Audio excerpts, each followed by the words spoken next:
Americans, not only in the states most heavily affected, but in every place in this country, are rightly disturbed by the large numbers of illegal aliens entering our country. That's why our administration has moved aggressively to secure our borders more, by hiring a record number of new border guards, by deporting twice as many criminal aliens as ever before. In the budget I will present to you, we will try to do more to speed the deportation of illegal aliens who are arrested for crimes. Lincoln Riley, an innocent young woman who was killed by an illegal.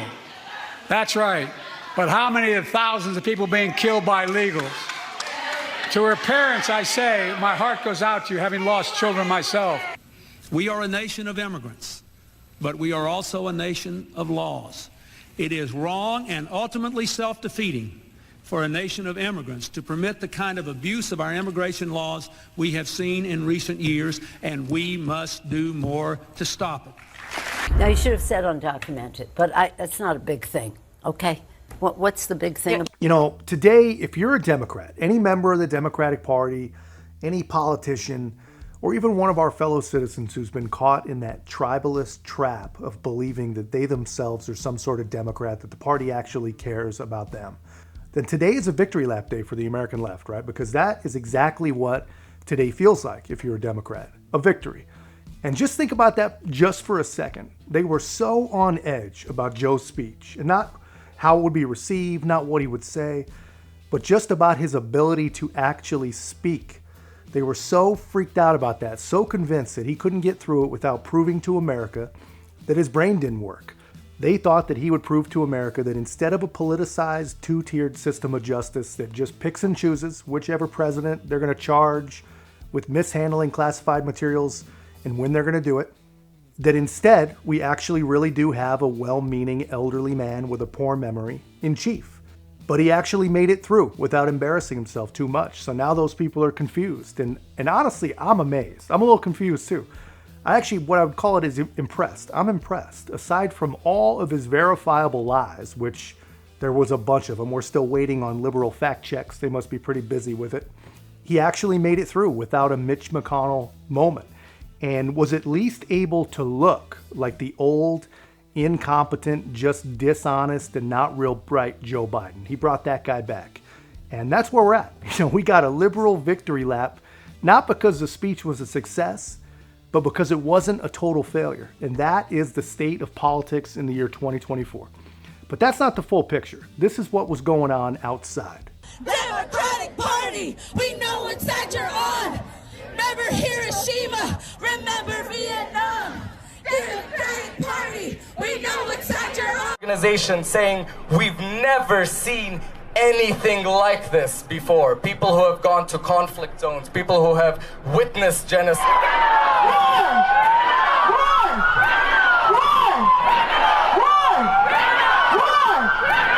When I say Joe Biden, you say war criminal. Joe Biden. Joe Biden. This is the actual reality for Joe Biden and the Democrat Party. All the Washington creatures that were inside the building and all the tribalist mush brains I see today on the internet, talking about how much ass Joe Biden kicked. They're going to live in their fantasy land for the rest of the weekend, right? But in the real world, the insane radical base that Democrats really do rely on to remain in power is coming apart, and they're getting more and more and more sure with every passing successful Biden speech that ignores them that they're going to abandon Joe Biden. But the left isn't taking them seriously. And honestly, if they won't take their own activists seriously, I think it's pretty foolish to expect them to take the rest of us seriously. But at the same time, they expect us. He won in spite of the fact I campaigned for him. Congratulations to the longest serving leader in the history of the United States Senate, Mitch McConnell. Where are you, Mitch?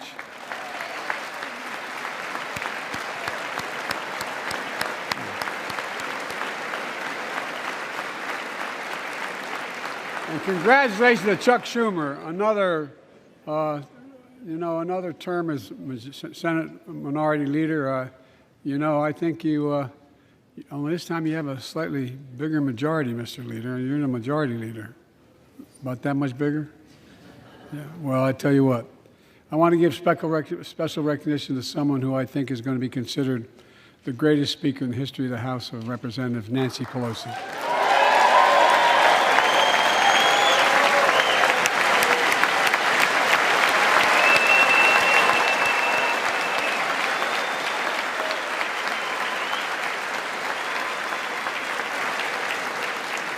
Folks, the story of America is a story of progress and resilience, of always moving forward, of never, ever giving up.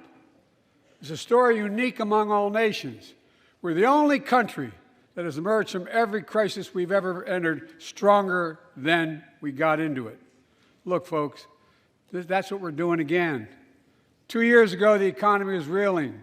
I stand here tonight after we've created, with the help of many people in this room, 12 million new jobs, more jobs created in to do that for them. If you made yourself actually sit through the thing, you probably noticed that about the first 10 minutes or so were not about the state of America at all, but about the state of Ukraine.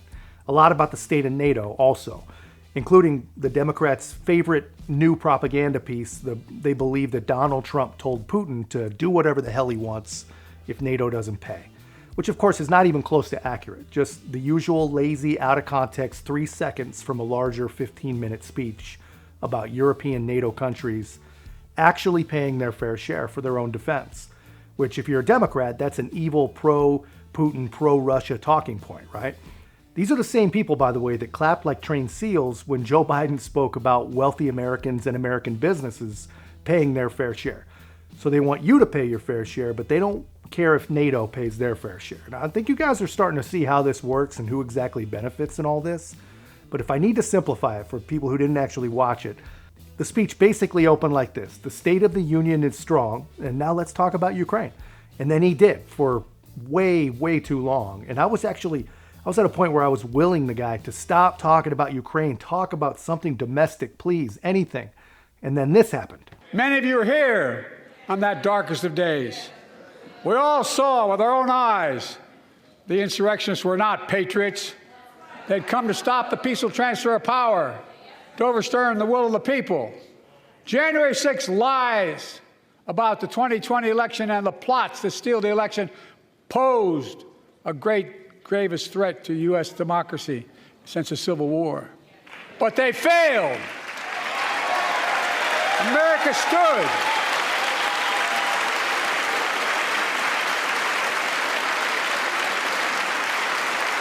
America stood strong, and democracy prevailed. We must be honest. The threat to democracy must be defended. We must be honest, Joe says. I mean, my gosh, man, I wish they were. I wish that they could be. Always with January 6th, man. It's like their favorite fake holiday. But I don't know if you guys were watching Mike Johnson's face here, but I can't imagine being that guy. There's all kinds of memes on the internet saying that he didn't hold it together. But I thought he did pretty well. Can you imagine sitting through that nonsense and not having it written all over your face exactly what you're thinking? And if he was thinking what I was thinking, he was thinking the modern day Democrat Party is the least democratic institution that we've ever seen in this country. And here's this moron talking about democracy and protecting it. They're actively trying to jail a political opponent that they haven't been able to stop any other way.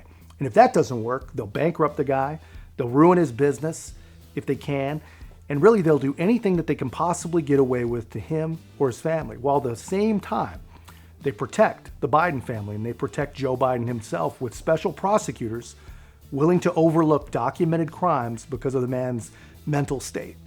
And they have a Department of Justice that says they can't prosecute because a jury would never vote to convict. But here we are with a room full of trained Democrat SEALs who expect that same jury pool to vote to re-elect the guy president. I mean, honestly, you can't even make that stuff up. And that's probably exactly what Speaker Johnson was thinking. Luckily, he was asked what he was thinking and what he thought of his first State of the Union from behind the president. It was a little bit surprising. The way I would describe the speech is hyper-partisan and full of falsehoods. I mean, usually at a State of the Union, there are at least some bipartisan segments. There are a few things that people can agree upon. That didn't happen tonight. He came to give what has been described as a campaign speech, and it was that. It was very disappointing to all of us. I think it is. Look, he's desperate, Sean, and that's obvious. He's the most unpopular president who has ever run for re-election. A lot of what he's done is unprecedented, but tonight, instead of taking responsibility for that, he tried to lay blame. I mean, for one thing, the border, right? That's the number one issue in America. That's what every American, no matter where they live, wants to hear about. How is this catastrophe going to be resolved? I think it was 41 minutes into his speech before the commander-in-chief even made any reference to the border. And then he made no mention whatsoever about anything that he would do, his actions. I mean, he has executive authority. We all know he could solve that problem right now. He's been able to do that for 3 years, but he won't. And that was of great concern to all of us. Look, there's a lot of memes, I guess, going around tonight about my facial expressions. I did not like the speech. I don't think the American people liked it, and there wasn't much I could do about that. I guess it didn't hide that very well. Were you also surprised that he attacked the Supreme Court in front of the justices right there? Yeah, I think that was a new low. I'd never seen that before. I'm not sure any of us had. I'm not sure who wrote the speech, but they went out there to lob grenades tonight. And, you know, look, I don't think the American people are buying that, Sean. He tried to suggest that, you know, we're in great shape and the State of the Union is strong. We all know that's not true. The State of the Union is in decline in every measurable category. On the world stage, our sovereignty, our safety, the economy, everybody knows it. So, you know, gaslighting the American people is not going to work. And I thought it was a very big disappointment tonight. All right, House. He's absolutely right. I mean, the speaker seems to understand that the American people are just not stupid. You know, we've literally overdosed on decades and decades and decades of gaslighting. And the Democrats, they're now starting to, I think, recognize this. You know, the problem they're going to have is that reasonable people question everything they do nowadays. The same reasonable people that tuned in just wondering what he might say about the border situation that he is without a doubt responsible for. You know, we wondered, would he be brave enough to talk about Laken Riley and the policies that honestly played a major role in her death? You know, and he wasn't going to. We all knew he wasn't going to, but Marjorie Taylor Greene made him do it. And I know that Speaker Johnson, he instructed the caucus to act with decorum, whatever the hell that actually means these days. What I think it means is Republicans have to behave better than Democrats or else. But anyway, she didn't. She made him say it, and it looks like she was setting it up the entire time. Look over here, Mr. President. Mr. President. I know how to say the name. Laken Riley. Say your name, Mr. President. Thank you so much. Thank you, Mr. President. Laken Riley, an innocent young woman who was killed by an illegal. That's right. But how many of thousands of people being killed by illegals? To her parents, I say, my heart goes out to you, having lost children myself. I understand. So this was, in my opinion, the only true thing that he said all night. He said there are thousands of Americans killed by illegals. And that is so true. That is so well put that I'll actually let the fact that he can't even say Laken Riley properly, I'll let that slide. But, you know, I'm probably feeling a little bit more charitable than poor Nancy. Nancy Pelosi had a complete meltdown over the president's words. And I'll show you that in a moment, guys. But first, if you haven't already, join us, be a part of our growth. It's going to be a tough year to get conservative voices heard, and it's going to be an important one. And I need your help. So like, comment, subscribe, most importantly, share the channel. Take a look at Nancy. Dana? Madam Speaker, one of the clearly ad-libbed moments was during the section about immigration. And I'm sure you saw the buttons that your colleagues across the aisle had. And he had one of those buttons. We believe it was given to him by Marjorie Taylor Greene. And when she said something to him during his speech, he responded. I think we have that. Let's listen to it. I didn't see any Republican buttons. Laken Riley, an innocent young woman who was killed by an illegal. That's right. But how many of thousands of people being killed by illegals? To her parents, I say, my heart goes out to you, having lost children myself. I understand. Now, you should have said undocumented, but that's not a big thing, okay? What's the big thing about it? No, I actually wasn't even going to ask about that. I was just going to ask more about the moment. I think Nancy mistook these people for journalists and not propagandists. She lost her cool a little quick, and poor Dana Bash was like, no, I would never say illegal. And Nancy's like, oh, I'm sorry, my bad. Well, carry on. Just going to ask more about the moment, but you do think that he should have said undocumented? That wasn't going to be my question. Well, we usually say undocumented. He said illegal. I don't think it's a big deal. Okay. I don't think it's a big deal. But more broadly. Because I think his focus was on the sympathy for the family. Yeah. It's a terrible tragedy. That was going to be the basis of my question about it, which is, as you well know, maybe you didn't know about the buttons. There's been a lot of talk, a lot of news about this young woman who was a student at the University of Georgia, and she died, and apparently was an undocumented immigrant. And the fact that he was ready with that, with the button, with the response. What do you make of that when it comes to not just the substance, but also the performance? Well, I think that it was, if that's spontaneous. See, I don't know about the buttons, and you're telling me that they had buttons. I didn't see. I didn't do too much schmoozing with the Republicans before. Usually we do, and we had some conversations, but none of the ones that came over to converse with us had those buttons on, so I didn't see the buttons. So we want to make a thing of the button. The president, I think, handled it very well. Yeah, and I think he handled it very well. It's a terrible situation. That anybody losing a child or a family member. It's a terrible situation. But I think he handled it well. The way that question was asked tells you everything you need to know about how these people actually view the president's duty. They basically said, what did you think about his speaking on his own border crisis? And not the substance, but what did you think about his performance? This is what they think the president is. And more importantly, I think this is how they view the American people. They think all we need is a good performance. We don't need facts. We don't need truth. We don't need plans. We definitely don't need results. We just need a performance. And you know what? I think for a lot of us, sadly, that's probably true. But just ask yourself this. If they want to talk about political performance, ask yourself this. If Laken Riley was a different color and she was killed by law enforcement instead of an illegal, do you think that the president would have had to been tricked or pressured into saying her name? Or do you think that he would have said it so many times that you could have made a drinking game out of it? Pretty remarkable stuff, obviously. And this is what they're going to call a success. You know, I wouldn't even be surprised if they try to frame and brand that particular moment, him holding up a button given to him by a divisive Republican. They're going to brand that as some moment of unity, if they're brave enough. But considering the fact that he actually used the word illegal and recognized that there are probably thousands just like Laken Riley, they might not be that brave. But let me know in the comments what you actually thought of the president's performance. Here's what one of my favorite senators thought about it. I'm an eternal optimist, but I am also a committed realist. And the fact is that the Biden administration has been breathtakingly awful. President Biden has mismanaged Congress, he's mismanaged COVID, he's mismanaged the economy, he's mismanaged inflation, he's mismanaged the national debt, the border, crime. He's mismanaged Afghanistan. He's mismanaged the wars in Ukraine and the Middle East. He's mismanaged China. He's embraced cancel culture.